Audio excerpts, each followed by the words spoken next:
Vamos fazer um resumo sobre o modo de obtenção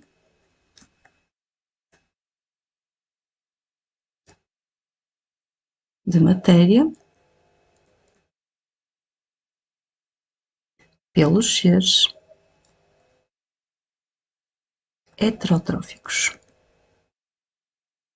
Conteúdo de Biologia e Geologia do 10º ano. Ora, relembrando, um ser heterotrófico é um ser vivo que vai consumir matéria orgânica que já está construída. Portanto, um heterotrófico nunca será um produtor no ecossistema, será sempre um consumidor. Portanto, ele vai buscar matéria orgânica que o produtor conseguiu transformar a partir da inorgânica e vai consumir essa matéria orgânica para obter a matéria que vai constituir o seu organismo. Dos reinos do Whittaker, os 5 reinos do Whittaker que estão aqui demonstrados, sabemos que existem os 5 reinos e que eles têm alguns critérios para poder ser distinguidos uns dos outros. Um deles é o modo de nutrição e em termos de heterotrofia nós conseguimos perceber que existem 2 tipos diferentes de heterotrofia. Existe a heterotrofia por absorção, que aparecem no reino Monera, portanto nas bactérias, aparece também nos protistas e aparece também nos fungos. Existe depois uma heterotrofia por ingestão, que surge nos protistas e que surge também nos animais. E é a partir destes 2 tipos de heterofia que vamos conseguir distinguir, então, os vários modos de digestão que podem acontecer nestes seres vivos.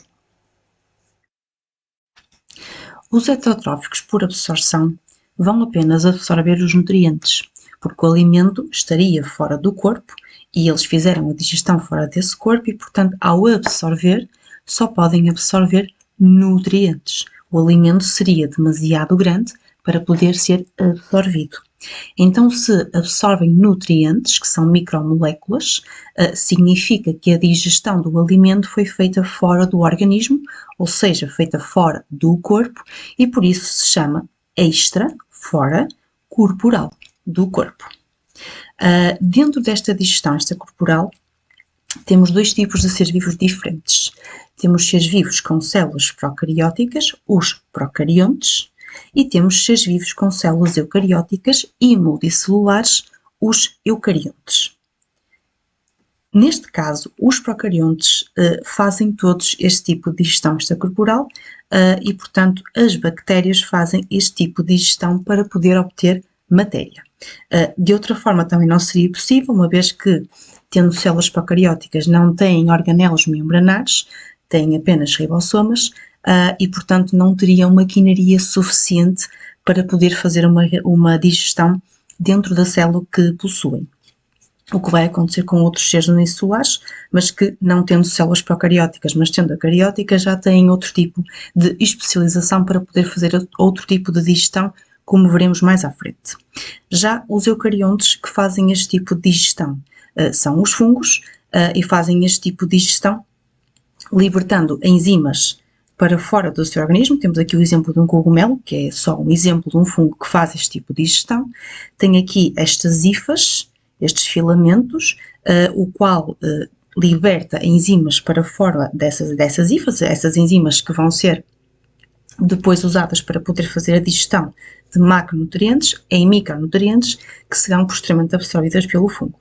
Temos aqui o exemplo de um amido, o amido que é um glícido de reserva das plantas, portanto é um polissacarídeo, é algo que já está muito bem construído, que é uma macromolécula que seria impossível ser absorvido e que para isso terá então que ser digerido, ou seja, tem que ser repartido nos seus monómeros. Neste caso temos aqui o exemplo da glicose, que é um monómero dos glícidos, é uma exose e que por isso já pode depois ser absorvido pelas hifas para poder construir e constituir, fazer parte do organismo do fungo.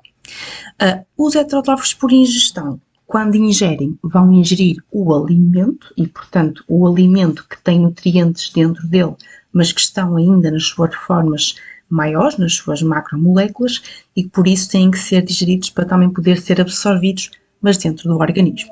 E por isso, como eles ingerem os alimentos e vão ter que fazer essa digestão dentro do próprio organismo, nós dizemos que esta digestão é do tipo intra, dentro, corporal. dentro do próprio organismo. E depois aqui vamos ter também algumas diferenças que já falaremos a seguir. Dentro da digestão intracorporal vamos encontrar dois tipos de seres vivos. Vamos encontrar os seres vivos que têm uma só célula, que são os unicelulares, nos quais se incluem os protozoários, e os pluricelulares, onde se incluem os animais. Os protozoários fazem parte do reino protista, são constituídos por células eucarióticas e são sempre unicelulares. Os protozoários são os, digamos, semelhantes a animais, são os protótipos dos animais, que não são animais por não terem então essa multicelularidade, que é um componente obrigatório para ser considerado de animais.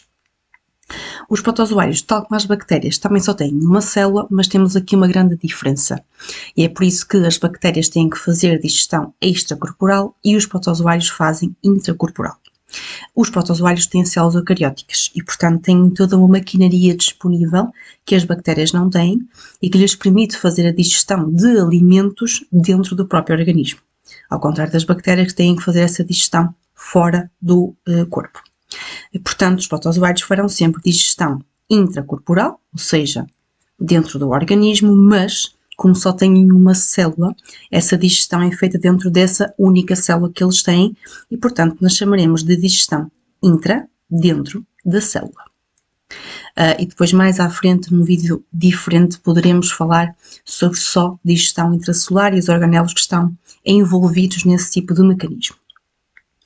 Os pluricelulares, ou seja, os animais, vamos ter aqui duas diferenças, porque há animais que têm um tubo digestivo que é considerado incompleto e há outros animais que têm um tubo digestivo que é considerado completo. Ora, onde é que estão as diferenças? Um tubo digestivo incompleto é um tubo digestivo que tem apenas uma abertura e essa abertura vai funcionar tanto como boca para entrada de alimento como para ânus, para saída de resíduos, enquanto que quem tem tubo digestivo completo tem essas duas aberturas separadas, cada uma com as suas funções e não tem relação entre elas em termos de localização no animal. Quem tem tubo digestivo incompleto e, portanto, tem essa única abertura que funciona tanto como boca como ânus, acaba por ter que depender dos dois tipos de digestão, quer extracelular, quer intracelular, para poder ter um aproveitamento melhor daquele alimento, para conseguir retirar o máximo de nutrientes possível. Então, este tubo digestivo, que tem aqui a planária a ilustrar esse tubo digestivo, podia estar uma hidra. Os animais que mais interessa aqui, que convém saber mesmo para o exame nacional, será esta planária que está aqui, que é um animal aquático, de pequeno tamanho, que pertence ao filo dos platelmintes, que é assim espalmado, e a hidra que pertence ao filo dos cnidários e que também tem aqui esta particularidade, que é ter uma estrutura chamada cavidade gastrovascular, que é uma espécie de estômago, mas não um estômago, porque tem uma mistura ali com o sistema vascular, com os vasos, mas funciona também como cavidade onde pode cair um alimento. Então, a partir do momento que esta planária, a partir da sua única abertura, ingere um alimento, ele cai nesta cavidade gastrovascular. E se ele cai numa cavidade, ele não vai para dentro de nenhuma célula, está num tecido, está num órgão que tem um conjunto de células e, portanto, está a fazer, neste momento, digestão fora da célula. Portanto, ele começa por fazer a digestão extracelular. Poderia ficar por aqui? Poderia. Mas, como aquele alimento vai ter que sair pelo mesmo local por onde entrou, pode cruzar-se com resíduos e, portanto, perder ali um bocadinho da sua nutrição. O que é que estes animais resolvem fazer?